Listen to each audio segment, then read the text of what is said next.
9827222500।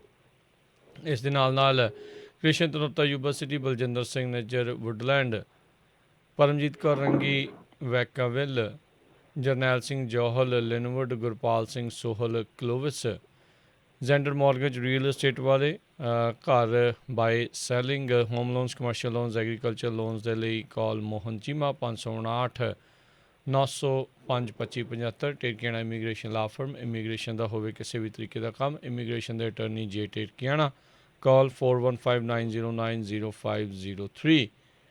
ਜੀ and tyre and lube ਵਾਲੇ, ਜਿਨ੍ਹਾਂ ਦੇ ਕੋਲੋਂ ਤੁਸੀਂ truck wash, oil change, air brake ਦਾ ਕੰਮ ਕਰਵਾ ਸਕਦੇ ਹੋ। ਨਵੇਂ ਪੁਰਾਣੇ ਟਾਇਰ ਵਾਜਿਬ ਕੀਮਤਾਂ 'ਤੇ ਖਰੀਦ ਸਕਦੇ ਹੋ। ਸੈਂਟਾ ਨੈਲਾ ਮੰਡੇਰਾ ਦੇ ਵਿੱਚ ਲੋਕੇਸ਼ਨ ਨੇ, ਕਾਲ ਕਰ ਸਕਦੇ ਹੋ ਨਿਮਾ ਸੋਹਤਾ 209 277 0113।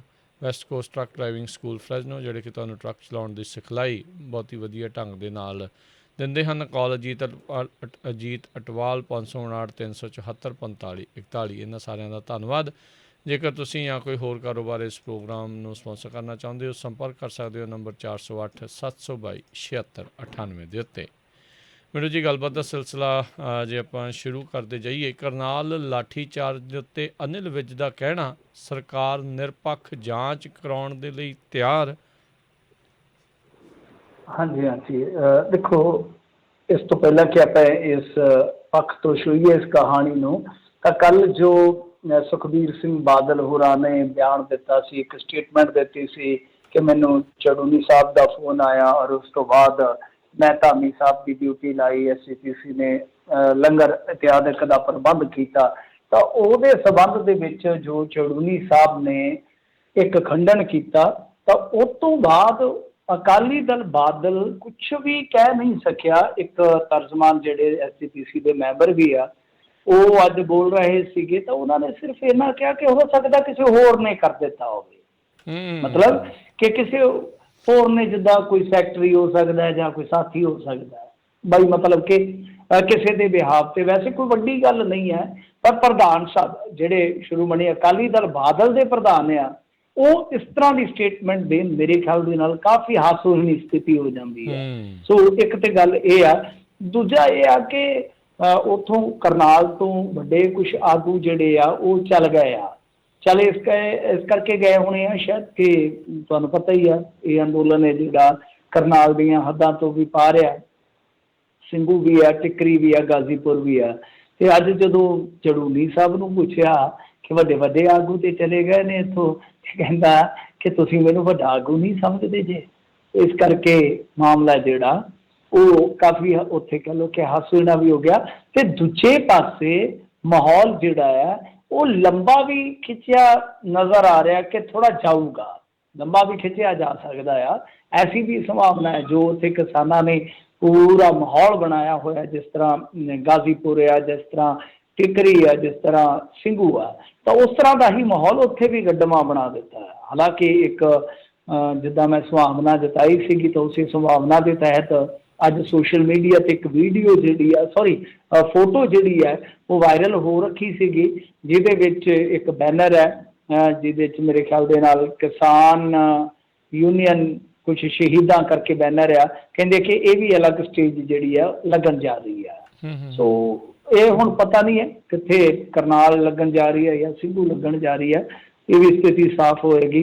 ਪਰੰਤੂ ਜਿਹੜੀ ਗੱਲ ਹੈ ਕਿ ਕਰਨਾਲ ਦੇ ਵਿੱਚ ਜਿੱਦਾਂ ਚੱਲਦਾ ਪਿਆ ਕਿ ਪ੍ਰਸ਼ਾਸਨ ਗੱਲਬਾਤ ਕਰਦਾ, ਫਿਰ ਗੱਲਬਾਤ ਟੁੱਟ ਜਾਂਦੀ ਹੈ, ਫਿਰ ਪ੍ਰਸ਼ਾਸਨ ਗੱਲਬਾਤ ਕਰਦਾ, ਮਤਲਬ ਕਿ ਇਸ ਤਰ੍ਹਾਂ 3-4 ਦੌਰ ਦੀ ਗੱਲਬਾਤ ਹੋਈ ਆ, ਤਾਂ ਗੱਲ ਨੇਪਰੇ ਨਹੀਂ ਚੜ੍ਹ ਰਹੀ। ਤਾਂ ਹੁਣ ਜਿਹੜੇ ਹੋਮ ਮਿਨਿਸਟਰ ਆ ਉੱਥੋਂ ਦੇ ਅਨਿਲ ਵਿਜ, ਉਹ ਕਹਿੰਦੇ ਆ ਕਿ ਅਸੀਂ ਲਾਠੀਚਾਰਜ ਦੀ ਨਿਰਪੱਖ ਜਾਂਚ ਕਰਵਾਉਣ ਲਈ ਤਿਆਰ ਆ। ਪਰ ਰੌਲਾ ਇਹ ਆ ਕਿ ਯਕੀਨ ਨਹੀਂ ਨਾ ਕੋਈ ਕਰਦਾ। ਵੈਸੇ ਉਹ ਕਿਸੇ ਨਾ ਸ਼ਾਇਰ ਨੇ ਲਿਖਿਆ ਸੀ ਗਜ਼ਲ ਦਾ, ਉਹ ਮੇਰੇ ਖਿਆਲ ਦੇ ਨਾਲ ਹੈ अंतरा कि सच कोने में है दुबका दरारों से झांक रहा है, झूठ मदमस्त हो चौराहों पे नंगा नाच रहा है, उजालों ने शिकायत की है रात के कसूर की, गजब ये है कि गुनाहों को अंधेरा जांच रहा है। जांच पड़ताल कुछ इस तरीके की हो जाती, इस करके नाकाबले यकीन आ जिहड़ा हुण जांच पड़ताल का जिहड़ा कह लो कि तरवास आ।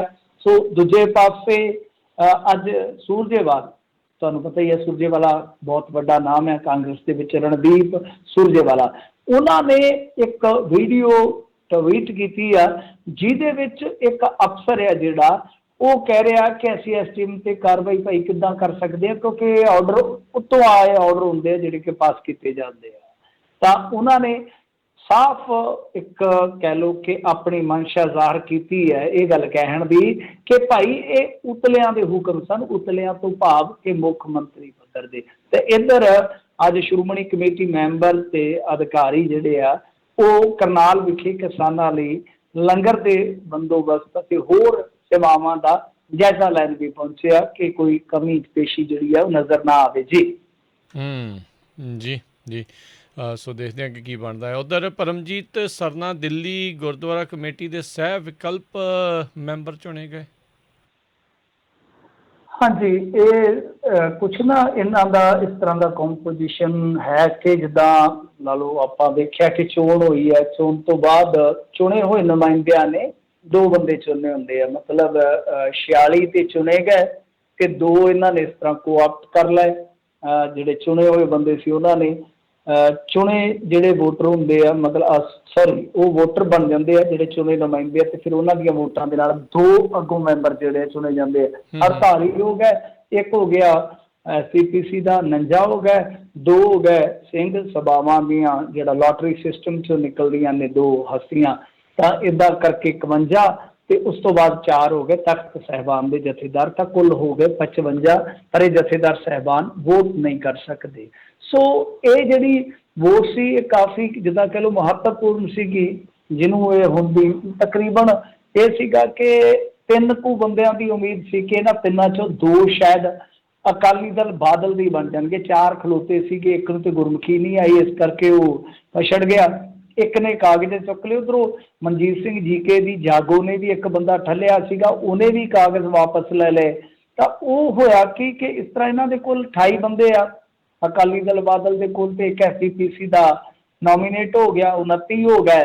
ਤੇ ਇਹਨਾਂ ਨੂੰ ਇਹ ਸੀਗਾ ਕਿ 2-3 ਅਸੀਂ ਹੋਰ ਜੇ ਪੱਟ ਲੈ ਤਾਂ ਸਾਡੇ ਦੋਨਾਂ ਹੀ ਬੰਦਿਆਂ ਨੂੰ ਜਿੱਤ ਮਿਲ ਜਾਊਗੀ।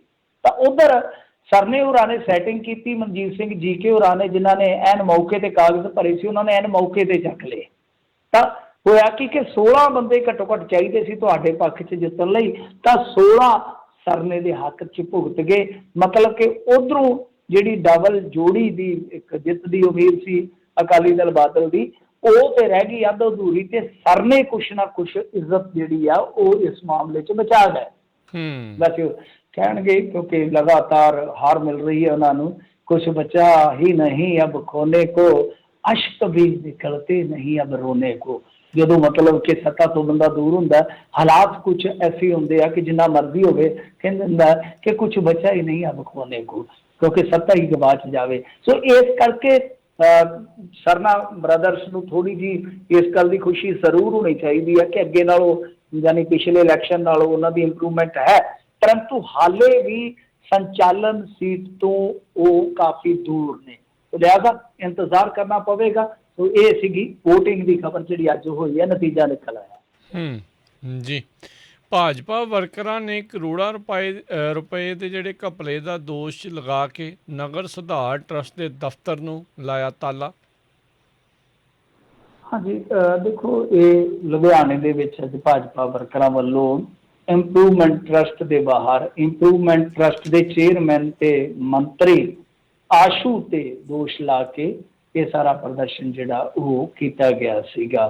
ਤੇ ਇਸ ਦੌਰਾਨ ਇੰਪਰੂਵਮੈਂਟ ਟਰੱਸਟ ਦੇ ਮੇਨ ਗੇਟ ਨੂੰ ਤਾਲਾ ਲਾ ਦਿੱਤਾ ਗਿਆ, ਤੇ ਨਾਲ ਜਿਹੜੇ ਨਗਰ ਸੁਧਾਰ ਟਰੱਸਟ ਦੇ ਚੇਅਰਮੈਨ ਆ ਰਮਨ ਬਾਲਾ ਸੁਬਰਾਮਨੀਅਮ, ਕਾਫੀ ਤੇਜ਼ ਤਰਾਰ ਬੁਲਾਰੇ ਵੀ ਆ, ਤੇ ਇਹਨਾਂ ਤੇ ਸਾਰਿਆਂ ਤੇ ਦੋਸ਼ ਲਾਇਆ ਕਿ ਇਹਨਾਂ ਨੇ ਗੜਬੜੀ ਕੀਤੀ ਆ, ਮਤਲਬ ਕਿ ਸਰਕਾਰੀ ਜ਼ਮੀਨ ਜਿਹੜੀ ਹੈ ਉਹ ਵੇਚ ਕੇ ਕਰੋੜਾਂ ਦਾ ਘਪਲਾ ਕੀਤਾ।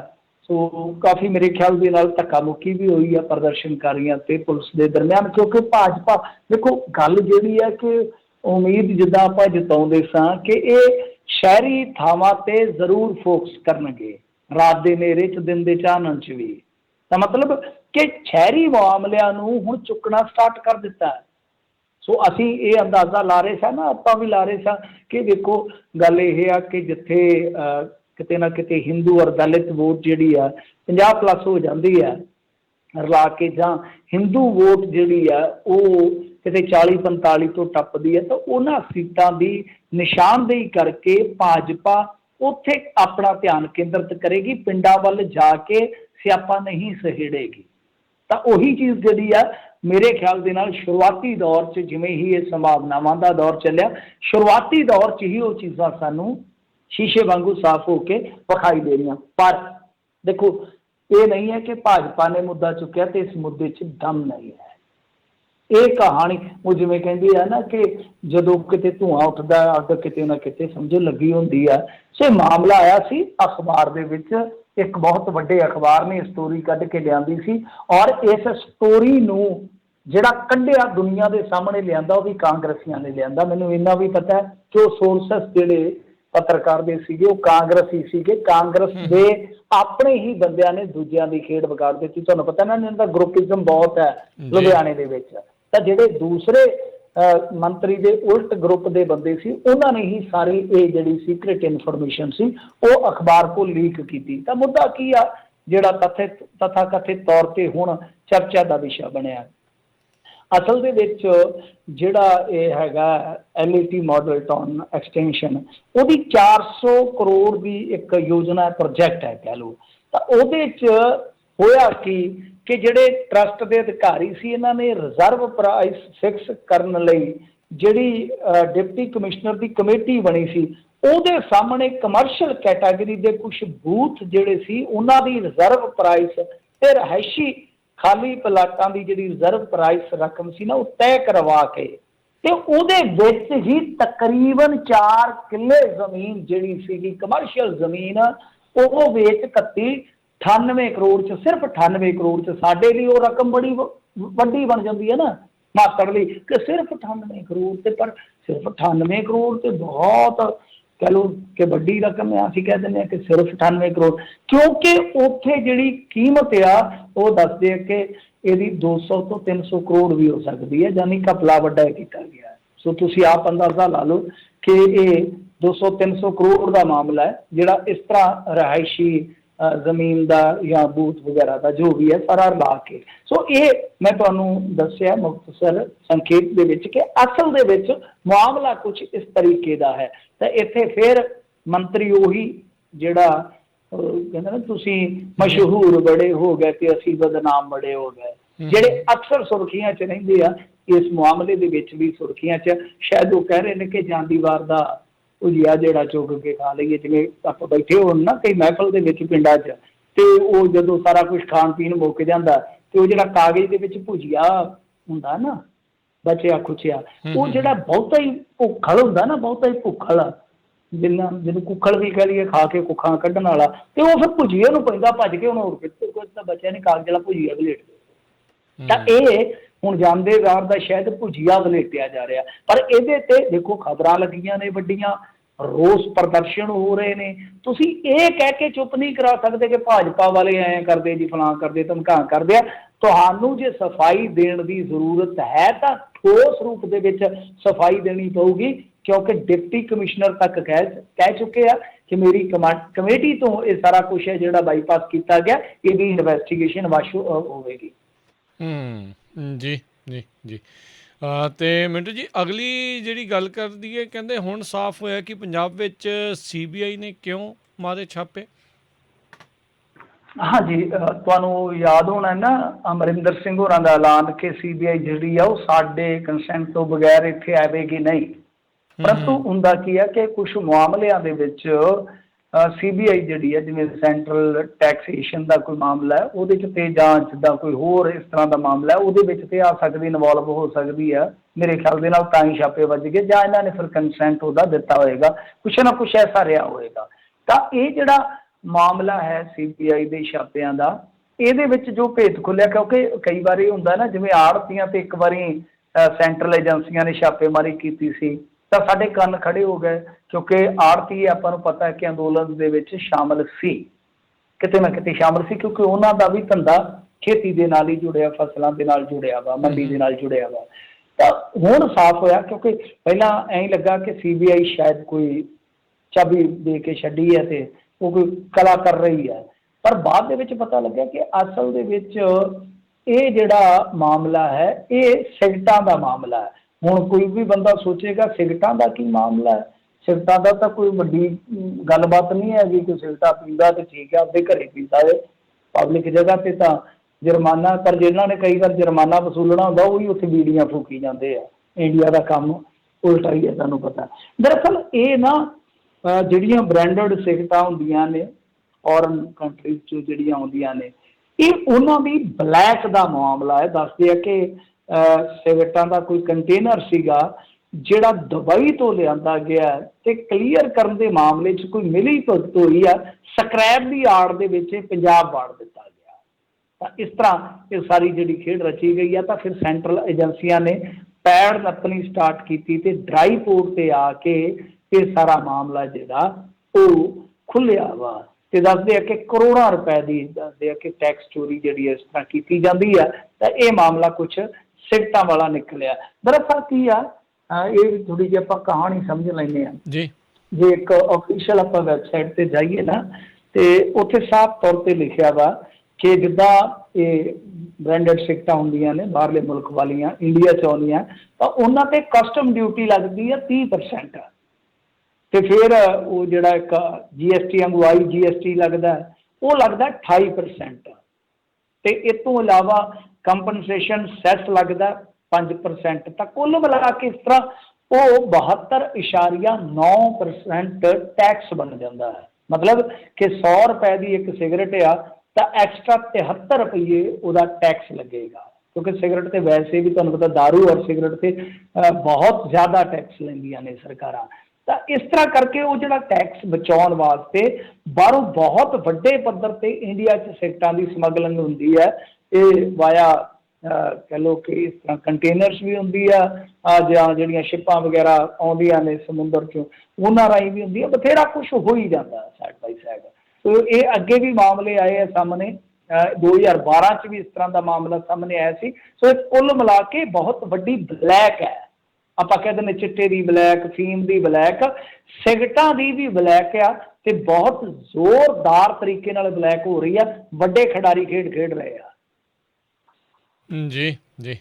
ਤ੍ਰਿਪੁਰਾ ਦੇ ਕਈ ਜ਼ਿਲ੍ਹਿਆਂ ਵਿੱਚ ਭਾਜਪਾ ਦੇ ਕਾਰਕੁਨਾਂ ਵੱਲੋਂ ਹਿੰਸਾ ਕਰਨ ਦੇ ਦੋਸ਼। ਹਾਂਜੀ, ਦੇਖੋ 7-8 ਘਟਨਾਵਾਂ ਇਹੋ ਜਿਹੀਆਂ ਹੋਈਆਂ ਨੇ ਜਿਨ੍ਹਾਂ ਦੀਆਂ ਵੀਡੀਓ ਵਗੈਰਾ ਆ ਰਹੀਆਂ। ਕਾਫੀ ਕਹਿ ਲਓ ਕਿ ਹਿੰਸਾ ਹੋਈ ਆ। ਇਹਦੇ ਵਿੱਚ ਦੱਖਣੀ ਤ੍ਰਿਪੁਰਾ ਦਾ ਇਲਾਕਾ ਜਿਹੜਾ ਉਦੈਪੁਰ, ਸੰਤੇਰਾ ਬਾਜ਼ਾਰ, ਪੱਛਮੀ ਤ੍ਰਿਪੁਰਾ ਦਾ ਜਿਹੜਾ ਦੁਕਲੀ ਆ, ਸਿਪਾਹੀ ਜ਼ਿਲ੍ਹਾ, ਇਹ ਇਸ ਤਰ੍ਹਾਂ। ਇਸ ਤੋਂ ਇਲਾਵਾ ਬੋਕਸਾ ਨਗਰ, ਵਿਸ਼ਾਲਗੜ੍ਹ, ਖਤਲੀਆ, ਇਹਦੇ ਵਿੱਚ ਹਿੰਸਾ ਹੋਈ ਆ ਕੁੱਲ ਮਿਲਾ ਕੇ ਕਹਿ ਸਕਦੇ ਹਾਂ ਆਪਾਂ। ਤੇ ਦੋਸ਼ ਇਹੋ ਲੱਗ ਰਹੇ ਆ ਕਿ ਜੋ ਇਹਨਾਂ ਦੀ ਮੁੱਖ ਆਪੋਜੀਸ਼ਨ ਆ ਉੱਥੇ ਖੱਬਿਆਂ ਦੀ CPI, ਤਾਂ ਉਹਨਾਂ ਨੂੰ ਨਿਸ਼ਾਨਾ ਬਣਾ ਕੇ ਸਾਰੀ ਹਿੰਸਾ ਕੀਤੀ ਗਈ ਆ, ਗੱਡੀਆਂ ਫੂਕੀਆਂ ਗਈਆਂ। ਪਰ ਸਭ ਤੋਂ ਵੱਡੀ ਗੱਲ ਇਹ ਆ ਕਿ ਜਿਹੜਾ ਉੱਥੇ ਦਾ ਇੱਕ ਅਖਬਾਰ ਹੈ, ਅੱਛਾ ਖਾਸਾ ਅਖਬਾਰ ਹੈ, ਉਹਦਾ ਨਾਂ ਹੈ ਪ੍ਰਤੀਵਾਦੀ ਕਲਮ ਕਹਿ ਦਿੰਦੇ, ਵੈਸੇ ਉਹਦਾ ਨਾਂ ਪ੍ਰਤੀਵਾਦੀ ਹੈ। ਤਾਂ ਉਹਨੂੰ ਵੀ ਨਿਸ਼ਾਨਾ ਬਣਾਇਆ ਗਿਆ। ਆਲੋਚਕ ਅਖਬਾਰ ਹੋਏਗਾ, ਤੁਹਾਨੂੰ ਪਤਾ ਹੀ ਆ ਕਿ ਅੱਛੇ ਅਖਬਾਰ ਜਿਹੜੇ ਆ, ਜ਼ਮੀਰਦਾਰ ਜਿਹੜੇ ਅਖਬਾਰ ਆ, ਉਹ ਹਾਲੇ ਹੈਗੇ ਇੰਡੀਆ ਦੇ ਵਿੱਚ। ਤਾਂ ਇਸ ਰੋਜ਼ਾਨਾ ਅਖਬਾਰ ਦੇ ਕੰਪਲੈਕਸ ਦੇ ਵਿੱਚ ਵੀ ਵੜ ਕੇ ਬਹੁਤ ਜ਼ਬਰਦਸਤ ਭੰਨਤੋੜ ਕੀਤੀ ਗਈ ਆ। ਜਿਵੇਂ ਇਹਦੇ ਸਾਜੋ ਸਮਾਨ ਜਾਂ ਕੁਛ ਹੋਰ ਦਸਤਾਵੇਜ਼ੀ ਚੀਜ਼ਾਂ ਸੀ, ਉਹ ਸਾਰੀਆਂ ਨਸ਼ਟ ਕਰ ਦਿੱਤੀਆਂ ਗਈਆਂ ਨੇ। ਐਸੀ ਜਾਣਕਾਰੀ ਜਿਹੜੀ ਆ ਪ੍ਰਤੀਵਾਦੀ ਕਲਮ ਦੇ ਸੰਪਾਦਕ ਵੱਲੋਂ ਕੀਤੀ ਗਈ ਆ, ਔਰ ਉਹਨੇ ਦੋਸ਼ ਲਾਇਆ ਕਿ ਭਾਜਪਾ ਕਾਰਕੁਨ ਉਹਨਾਂ ਦੀਆਂ ਕਾਰਾਂ ਤੇ ਹੋਰ ਮਤਲਬ ਕਿ ਇੱਥੇ ਤੋੜ ਕੇ ਗਏ, ਚੀਜ਼ਾਂ ਨੂੰ ਤੋੜ ਕੇ ਗਏ, ਤੇ ਇਹ ਖੁਦ ਕਾਰਾਂ ਤੇ ਬਾਈਕਸ ਦੇ ਰੂਪ ਦੇ ਵਿੱਚ ਆਏ ਸੀ, ਮਤਲਬ ਕਿ ਝੁੰਡਲੀ ਬਣਾ ਕੇ, ਪੂਰੀ ਟੋਲੀ ਬਣਾ ਕੇ। ਇਸੇ ਤਰ੍ਹਾਂ ਪ੍ਰਸ਼ਾਂਤ ਭੂਸ਼ਣ ਨੇ ਵੀ ਇੱਕ ਮੇਰੇ ਖਿਆਲ ਦੇ ਨਾਲ ਵੀਡੀਓ ਟਵੀਟ ਕੀਤਾ, ਤੇ ਫਿਰ ਉਸ ਤੋਂ ਇਲਾਵਾ ਪ੍ਰਧਾਨ ਮੰਤਰੀ ਨਰਿੰਦਰ ਮੋਦੀ ਤੇ ਗ੍ਰਹਿ ਮੰਤਰੀ ਅਮਿਤ ਸ਼ਾਹ ਤੇ ਹਮਲਾ ਬੋਲਿਆ। ਸੋ ਕੁੱਲ ਮਿਲਾ ਕੇ ਦੇਖੀਏ ਤਾਂ ਹਿੰਸਾ ਦਾ ਦੌਰ ਜਿਹੜਾ ਆ ਉਹ ਵੱਧ ਵੀ ਸਕਦਾ, ਇਹਨੂੰ ਰੋਕਣ ਦੀ ਜ਼ਰੂਰਤ ਆ। ਵੈਸੇ ਤੇ ਇਹ ਦੇਖ ਲਓ ਪਿੱਟਦੇ ਸਨ ਬੰਗਾਲ ਦੀ ਹਿੰਸਾ। ਜਦੋਂ ਬੰਗਾਲ ਦਾ ਇਲੈਕਸ਼ਨ ਖਤਮ ਹੋਇਆ, ਫਿਰ ਉਹਨਾਂ ਨੇ ਕੁੱਟਣਾ ਸਟਾਰਟ ਕੀਤਾ, ਤੇ ਸਾਡੇ ਵਰਗੇ ਆਖਿਆ ਕਿ ਨਹੀਂ, ਗਲਤ ਆ, ਕਿਉਂਕਿ ਉਹਨਾਂ ਨੇ ਵੀ ਜਿਹੜੇ ਇਹਨਾਂ ਦੇ ਵਿਰੋਧੀ ਸੀ ਉਹਨਾਂ ਨੇ ਵੀ ਬਹੁਤ ਬੁਰੀ ਕੀਤੀ। ਬਹੁਤ ਬੁਰੀ ਕੀਤੀ, ਕੁਝ ਬੰਦੇ ਮਰੇ, ਇੱਥੋਂ ਤੱਕ ਕਿ ਜਨਾਨੀਆਂ ਜਿਹੜੀਆਂ ਜਿਨ੍ਹਾਂ ਦਾ ਕੋਈ ਕਸੂਰ ਨਹੀਂ ਹੁੰਦਾ ਸਿਆਸਤ ਦੇ ਵਿੱਚ, ਤੇ ਉਹਨਾਂ ਦੇ ਨਾਲ ਵੀ ਬਦਸਲੂਕੀ ਕੀਤੀ ਗਈ। ਕਈ ਮਾਮਲਿਆਂ ਦੇ ਵਿੱਚ ਤੇ ਰੇਪ ਵੀ ਸਾਹਮਣੇ ਆਏ। ਤਾਂ ਕਹਿਣ ਦਾ ਭਾਵ ਹੈ ਕਿ ਪਿੱਟ ਖਲੋਤੇ, ਫਿਰ ਮਾਮਲਾ ਹਾਈ ਕੋਰਟ ਤੱਕ ਗਿਆ, ਫਿਰ ਮਾਮਲਾ ਜਿਹੜਾ ਉਹ CBI ਤੱਕ ਵੀ ਗਿਆ। ਤੇ ਇਹ ਕਹਿੰਦੇ ਸੀਗੇ ਮਮਤਾ ਬੈਨਰਜੀ ਨੂੰ ਬਰਖਾਸਤ ਕਰ ਦਿਓ, ਫਲਾਂ ਕਰ ਦਿਓ, ਧਮਕਾਨ ਕਰ ਦਿਓ। ਚਲੋ ਉੱਥੇ ਜੋ ਵੀ ਹੋਏਗਾ, ਇਨਵੈਸਟੀਗੇਸ਼ਨ ਚੱਲ ਰਹੀ ਆ। ਪਰ ਇੱਥੇ ਤੁਸੀਂ ਜੋ ਕਰ ਰਹੇ ਹੋ ਕਿ ਉਹ ਤੁਹਾਨੂੰ ਲਾਇਸੈਂਸ ਮਿਲਿਆ ਵਾ ਕਿ ਜਿੱਥੇ ਤੁਸੀਂ ਪਾਵਰ ਦੇ ਵਿੱਚ ਆ, ਉਹ ਕੋਈ ਉੱਥੇ ਮੁੰਡਾ ਕੁੜੀ ਪਾਰਕ ਦੇ ਵਿੱਚ ਨਹੀਂ ਬੈਠਣ ਦੇਣਾ, ਕੋਈ ਤੁਸੀਂ ਅੰਤਰ ਰਿਲੀਜੀਅਸ ਕੋਈ ਵਿਆਹ ਨਹੀਂ ਹੋਣ ਦੇਣਾ, ਠੇਕਾ ਲੈ ਲਿਆ ਤੁਸੀਂ, ਔਰ ਹੁਣ ਤੁਸੀਂ ਆਪੋਜੀਸ਼ਨ ਨੂੰ ਨਿਸ਼ਾਨਾ ਬਣਾਓਗੇ। ਇੱਥੇ ਜੇ ਭਾਜਪਾ ਦੇ ਬੰਦੇ ਪੰਜਾਬ ਦੇ ਵਿੱਚ, ਫਿਰ ਉਹ ਭਜਾਏ ਜਾਂਦੇ ਅੱਗੇ ਲਾ ਕੇ, ਫਿਰ ਉਹ ਪਿੱਟਦੇ ਆ ਕਿ ਇਹ ਡੈਮੋਕ੍ਰੇਸੀ ਦਾ ਕਹਾਣ ਆ। ਤੇ ਤੁਹਾਡੇ ਹੱਥ ਜਿੱਥੇ ਪਾਵਰ ਆ, ਉੱਥੇ ਕਿਸ ਤਰ੍ਹਾਂ ਡੈਮੋਕ੍ਰੇਸੀ ਦੇ ਗਲ ਦੇ ਵਿੱਚ ਖੁਸ਼ਬੂਦਾਰ ਫੁੱਲਾਂ ਦੇ ਹਾਰ ਪੈਣ ਡੇ, ਉਹ ਵੀ ਤੇ ਵੇਖਣਾ ਚਾਹੀਦਾ ਤੁਹਾਨੂੰ। ਜੀ ਜੀ, ਇਹ ਆਪਣੀ ਪੀੜ੍ਹੀ ਥੱਲੇ ਸੋਟਾ ਇਹਨਾਂ ਨੇ ਅੱਜ ਤੱਕ ਨਹੀਂ ਮਾਰਿਆ, ਹੁਣ ਇਹਨਾਂ ਨੇ ਕੀ ਜਿਹੜਾ ਉਹ ਮਾਰ ਲੈਣਾ ਆ। ਉਧਰ ਮੋਦੀ ਤੋਂ ਪ੍ਰਭਾਵਿਤ ਹੋ ਕੇ ਲੱਗਦਾ ਤਾਲੀਬਾਨਾਂ ਨੇ ਛੇੜਿਆ ਸਵੱਛ ਅਭਿਆਨ, ਲੋਕਾਂ ਨੇ ਕਰਤਾ ਟਰੋਲ। ਹਾਂਜੀ ਹਾਂਜੀ, ਲੋਕ ਕਹਿੰਦੇ ਕਿ ਇਹ ਸਮਝ ਨਹੀਂ ਆਉਂਦੀ ਹੈ, ਤਾਲੀਬਾਨ ਦੀ ਕਾਪੀ ਕਰ ਰਹੇ ਤਾਲੀਬਾਨ, ਜਾਂ ਤਾਲੀਬਾਨ ਨੇ ਤਾਲੀਬਾਨ ਦਾ ਆਈਡੀਆ ਐਡਵਾਂਸ 'ਚ ਚੁਰਾ ਲਿਆ ਸੀ। ਸੋ ਲੋਕ ਵੀ ਬੜਾ ਟਰੋਲ ਜ਼ਬਰਦਸਤ ਤਰੀਕੇ ਨਾਲ ਕਰਦੇ ਆ। ਵੈਸੇ ਤੁਸੀਂ ਵੇਖੋਗੇ ਨਾ, ਉਸੇ ਤਰ੍ਹਾਂ ਦਾ ਹੀ ਤਮਾਸ਼ਾ ਕਰ ਰਹੇ ਨੇ, ਉਹ ਜੀ ਉਸੇ ਤਰ੍ਹਾਂ ਦੀਆਂ ਚੀਜ਼ਾਂ ਕਰ ਰਹੇ ਨੇ। ਬੜਾ ਕਮਾਲ ਦਾ ਇਤਫਾਕ ਹੈ। ਜਿਵੇਂ ਅਜੇ ਸਿੰਘ ਬਿਸ਼ਟ ਨੇ, ਹੁਣ ਤੁਹਾਨੂੰ ਇਹ ਦੱਸਣਾ ਪੈਣਾ ਕਿ ਅਜੇ ਸਿੰਘ ਬਿਸ਼ਟ ਕੌਣ ਹੈ। ਅਜੇ ਸਿੰਘ ਬਿਸ਼ਟ ਹੈਗਾ ਯੋਗੀ ਆਦਿੱਤਿਆਨਾਥ, ਤੇ ਇਹਨੇ ਕੀ ਕੀਤਾ ਸੀਗਾ, ਆ ਪਿੱਛੇ ਜੇ ਮਈ ਦੇ ਵਿੱਚ ਕਹਿਤਾ ਸੀ ਮੇਰੇ ਖਿਆਲ ਦੇ ਨਾਲ ਕਿ 6 ਮਹੀਨਿਆਂ ਦੇ ਦੌਰਾਨ ਕੋਈ ਕਰਮਚਾਰੀ ਹੜਤਾਲ ਨਹੀਂ ਕਰੇਗਾ ਸਾਨੂੰ ਪੁੱਛੇ ਬਗੈਰ। ਤਾਂ ਉਹਨਾਂ ਨੇ ਕੀ ਕੀਤਾ, ਉਹ ਵੀ ਕਹਿੰਦੇ ਕਿ ਪ੍ਰਦਰਸ਼ਨਕਾਰੀ ਜਿਹੜੇ ਆ ਨਾ ਬਾਜ਼ ਆ ਜਾਓ, ਨਹੀਂ ਤਾਂ ਬੁਰੀ ਕਰਾਂਗੇ ਜੀ। ਮਤਲਬ ਕਿ ਆਈਡੀਆ ਵੇਖੋ ਇੱਕ ਦੂਜੇ ਤੇ ਕਿੱਦਾਂ ਕਾਪੀ ਕੀਤੇ ਜਾਂਦੇ, ਚੀਟਰ ਕਾਪੀ ਨੇ ਸਾਰੇ। ਤੇ ਫਿਰ ਉਸ ਤੋਂ ਬਾਅਦ ਹੁਣ ਆ ਤਾਲੀਬਾਨ ਵਾਲਾ ਚੱਲ ਪਿਆ ਕੰਮ ਕਿ ਕਿਸ ਤਰ੍ਹਾਂ ਤੁਸੀਂ ਉਹ ਦੇਖਿਆ ਨਾ ਸਵੱਛ ਭਾਰਤ ਅਭਿਆਨ, ਤੇ ਉਹ ਪਹਿਲਾਂ ਪੱਤਰਕਾਰ ਇਨਵਾਈਟ ਕੀਤੇ ਜਾਂਦੇ, ਫਿਰ ਉਚੇਚੇ ਪੱਤਰ ਕੁਛ ਲਿਆਂਦੇ ਜਾਂਦੇ। ਉਹ ਨਹੀਂ ਤੇਰੇ ਪੱਤਰ ਪੜ ਰੋਇਆ, ਪੱਤਰ ਜਿਹੜੇ ਅਸੀਂ ਪੱਤੇ ਪੱਤ ਚੜਦੇ ਤੂੰ ਕਲੀ ਬਾਹਰ ਆਉਂਦੀ, ਜਿਹੜੇ ਪੱਤੇ ਡਿੱਗੇ ਹੁੰਦੇ ਆ ਉਹ ਲਿਆ ਕੇ ਸਾਫ਼ ਜੀ ਜਗ੍ਹਾ ਤੇ ਵਿਛਾ ਕੇ, ਫਿਰ ਹੇਮਾ ਮਾਲਿਨੀ ਵਰਗਿਆਂ ਨੇ ਲਿਸ਼ਕਵੀਂ ਜੀ ਸਾੜੀ ਪਾ ਕੇ ਆਉਣੀ, ਝਾੜੂ ਸਰ ਸਰ ਸਰ ਕਰਾਈ ਜਾਣਾ ਤੇ ਫੋਟੋ ਲਵਾ ਕੇ ਆਉ ਜਾਣਾ। ਉਸੇ ਤਰ੍ਹਾਂ ਉਹ ਵੀ ਬੜੀਆਂ ਗਜ਼ਬ ਦੀਆਂ ਸਾਡੀਆਂ ਹਸਤੀਆਂ ਹੁੰਦੀਆਂ ਨੇ। ਗੁੱਗੂ ਗਿੱਲ ਜੀ ਇੱਕ ਦਿਨ ਝੋਨਾ ਲਾ ਰਹੇ ਸਨ ਤੇ ਕੀਮਤੀ ਖੱਦਰ ਤੇ ਕਿਤੇ ਮਜ਼ਾ ਲਿਆ ਕੋਈ ਚਿੱਕੜ ਲੱਗਾ ਹੋਵੇ। ਮੈਂ ਹੈਰਾਨ ਸਾਂ ਕਿ ਇਹ ਝੋਨਾ ਲਾਉਣਾ ਇਹਨਾਂ ਤੋਂ ਸਿੱਖਣਾ ਚਾਹੀਦਾ। ਲੋਕੀ ਐਵੇਂ ਲੀੜਾ ਲਾ ਕੇ ਝੋਨਾ ਜਿਹੜੇ ਆ ਉਹ ਲਾਉਣਾ ਸਟਾਰਟ ਕਰਦੇ ਨੇ, ਲੀੜੇ ਲਾ ਕੇ। ਇਹਨਾਂ ਤੋਂ ਵੇਖਣਾ ਚਾਹੀਦਾ ਕਿ ਵੇਖੋ ਉਹ ਝੋਨਾ ਲਾ ਰਹੇ ਸਨ, ਝੋਨੇ 'ਚ ਖਲੋਤੇ ਸੀ, ਮਜ਼ਾ ਲਿਆ ਕਿਤੇ ਲੀੜੇ ਤੋਂ ਦਾਗ ਹੋਵੇ। ਅਮਰਿੰਦਰ ਸਿੰਘ ਜੀ ਨੂੰ ਵੇਖੋ ਤੁਸੀਂ, ਕੱਲ ਖਾਨਸਾਮਾ ਬਣੇ ਸਨ, ਰਸੋਈਆ ਬਣੇ ਸਨ, ਸਾਰਾ ਖਾਣਾ ਕਹਿੰਦੀ ਇਹਨਾਂ ਨੇ ਬਣਾਇਆ। ਕਹਿੰਦੇ ਕਿ ਮੈਂ 11 ਵਜੇ ਤੋਂ ਲੱਗਾ ਤੇ ਰਾਤ ਤੱਕ ਦੇ ਕੜਛੀ ਤੇ ਕੜਛੀ, ਦੇ ਕੜਛੀ ਤੇ ਕੜਛੀ। ਹੁਣ ਚਮਚੇ ਤੇ ਆਲੇ ਦੁਆਲੇ ਹੋਣਗੀ ਨਾ, ਕੜਛੀ ਚੱਲਣੀ ਆ। ਤੇ ਅੱਛਾ ਫਿਰ ਕਹਿੰਦੇ ਕਿ ਦੇਖੋ ਮਤਲਬ ਕਿ ਮੈਂ ਪੂਰੇ ਪਕਵਾਨ ਜਿਹੜੇ ਬਣਾਏ ਨੇ, ਜਿਹੜੇ ਮਰਜ਼ੀ ਡਿਸ਼ ਲੈ ਲਓ ਇਹਦੇ 'ਚੋਂ, ਪਰ ਮਜ਼ਾਕ ਹੈ ਕਿਤੇ ਹਲਦੀ ਦਾ ਇੱਕ ਵੀ ਦਾਗ ਉਹਦਾ ਦੇ ਜਿੱਤੇ ਲੀੜਿਆਂ ਤੇ ਪੈ ਗਿਆ ਹੋਵੇ। ਕਮਾਲ ਦੀ ਗੱਲ ਹੈ। ਉਹੀ ਗੱਲ ਆ ਕਿ ਅੱਜ ਜਿਹੜੇ ਉਹ ਤਾਲੀਬਾਨ ਲਾ ਰਹੇ ਸੀ ਝਾੜੂ, ਇਹਨਾਂ ਦੇ ਲੀਡਰ ਆ, ਤੇ ਉਹ ਵੀ ਐ ਸਲਵਾਰਾਂ ਦੀਆਂ ਕਰੀਜ਼ਾਂ ਜਿਹੜੀਆਂ ਪੂਰੀਆਂ ਬਣੀਆਂ ਹੋਈਆਂ ਸਨ। ਮਜ਼ਾਕ ਹੈ ਕਿਤੇ ਕੋਈ ਵੱਟ ਪਿਆ ਹੋਵੇ। ਵੈਸੇ ਹੋਰ ਵੀ ਇੱਕ ਕਾਪੀ ਚੱਲ ਰਹੀ ਹੈ, ਤੁਸੀਂ ਵੇਖਿਆ ਹੋਣਾ, ਉਹਨਾਂ ਦਾ ਜਿਹੜਾ ਸਿੱਖਿਆ ਮੰਤਰੀ ਕਹਿੰਦਾ ਡਿਗਰੀਆਂ ਦੀ ਇੱਥੇ ਕੋਈ ਲੋੜ ਨਹੀਂ ਹੈਗੀ, ਸਿੱਧਾ ਹੀ ਚੱਲਣ ਦਿਓ ਕੰਮ। ਤੇ ਮੈਂ ਕਿਹਾ ਇਹ ਵੀ ਆਈਡੀਆ ਲੱਗਦਾ, ਇੱਧਰੋਂ ਵੀ ਕਾਪੀ ਕੀਤਾ, ਇੱਧਰ ਵੀ ਡਿਗਰੀਆਂ ਨੂੰ ਕੱਖ ਨਹੀਂ ਜੇ ਸਮਝਿਆ ਜਾਂਦਾ। ਸਹੀ ਗੱਲ ਆ। ਉਹ ਕਹਿੰਦੇ ਜੋ ਹੈਗਾ ਬਣਾ ਲਾਂਗੇ ਬਾਅਦ 'ਚ, ਪਹਿਲੋਂ ਆ ਜਾਓ ਸੱਤਾ 'ਚ, ਫਿਰ ਬਣਾ ਲਾਂਗੇ ਜੇ ਕੁਛ ਹੋਰ ਡਿਗਰੀ ਚਾਹੀਦੀ ਹੋਈ ਤਾਂ। ਅਗਲੀ ਮਿੰਟੂ ਜੀ ਗੱਲ ਕਰ ਲਈਏ, ਅਰਦਾਸ ਮਾਮਲੇ ਵਿੱਚ ਸੁਖਪਾਲ ਸਰਾਂ ਨੂੰ ਮਿਲੀ ਜ਼ਮਾਨਤ। ਹਾਂਜੀ, ਹਾਈ ਕੋਰਟ ਤੋਂ ਜ਼ਮਾਨਤ ਮਿਲੀ ਆ। ਇਹ ਅਰਦਾਸ ਵਾਲਾ ਮਾਮਲਾ ਉਹੀ ਹੈ, ਬਠਿੰਡੇ ਦੇ ਵਿੱਚ ਜਿਹੜੀ ਅਰਦਾਸ ਕੀਤੀ ਸੀਗੀ ਇੱਕ ਵਿਅਕਤੀ ਨੇ, ਔਰ ਉਸ ਤੋਂ ਬਾਅਦ ਮਾਮਲਾ ਜਿਹੜਾ ਉਹ ਕਾਫੀ ਭਖਿਆ ਸੀਗਾ।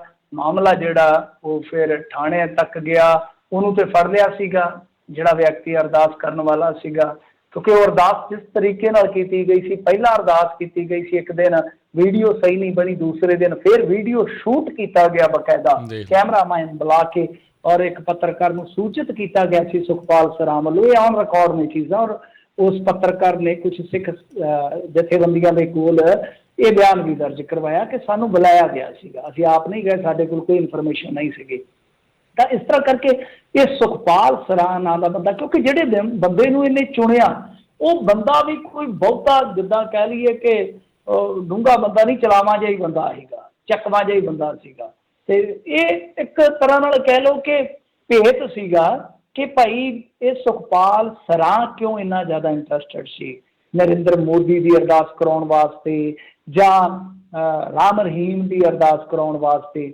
ਸੋ ਮੌਕਾ ਸੀ, ਇਹਨੂੰ ਗ੍ਰਿਫਤਾਰ ਕਰ ਸਕਦੇ ਸੀ, ਪਰ ਪਤਾ ਨਹੀਂ ਕਿਉਂ ਪੰਜਾਬ ਸਰਕਾਰ ਨੇ ਬੜੀ ਮੁਲਾਇਮਤਾ ਦੇ ਨਾਲ, ਬੜੀ ਕਹਿ ਲਓ ਕਿ ਸੌਫਟ ਕਾਰਨਰ ਦੇ ਨਾਲ, ਨਰਮ ਗੋਸ਼ੇ ਦੇ ਨਾਲ ਇਹਨੂੰ ਰਾਇਤ ਦੇ ਦਿੱਤੀ।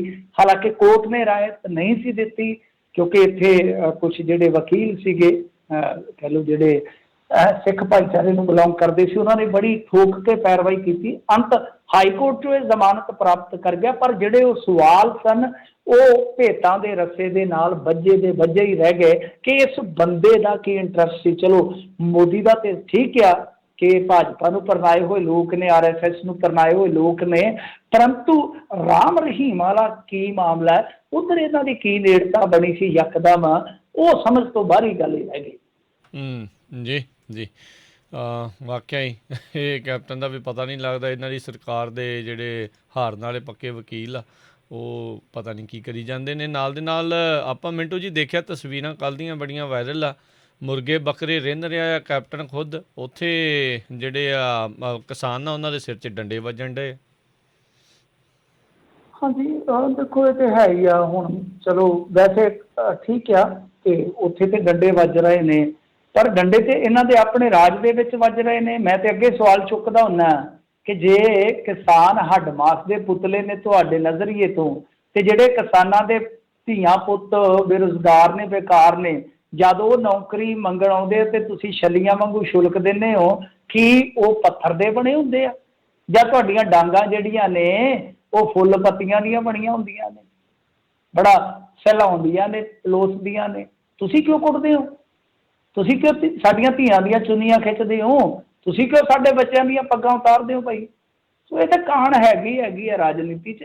ਪਰੰਤੂ ਫਿਰ ਵੀ ਮੈਂ ਕਹਾਂਗਾ ਠੀਕ ਆ, ਇਹਨਾਂ ਨੇ ਆਓ ਭਗਤ ਕੀਤੀ ਆ, ਪਰ ਮੇਰੇ ਦਿਲ ਦਾ ਮਲਾ ਲਿਆ ਕਿ ਪੈਰਾਲੰਪਿਕ ਇੱਕ ਖਿਡਾਰੀ ਆ ਜਿਹੜਾ ਕਿ ਇੱਥੋਂ ਨਾਲ ਹੀ ਅੰਬਾਲੇ ਦੇ ਪਿੰਡ ਲਾਗੇ ਅਜੀਤ ਨਗਰ ਹੈ ਮੇਰੇ ਖਿਆਲ ਦੇ ਨਾਲ, ਹਰਿੰਦਰ ਸਿੰਘ ਨੇ 1 ਸਾਲ ਦੀ ਉਮਰ ਦੇ ਵਿੱਚ ਹੀ ਉਹਦੀ ਲੱਤ ਖੜ ਗਈ ਸੀ।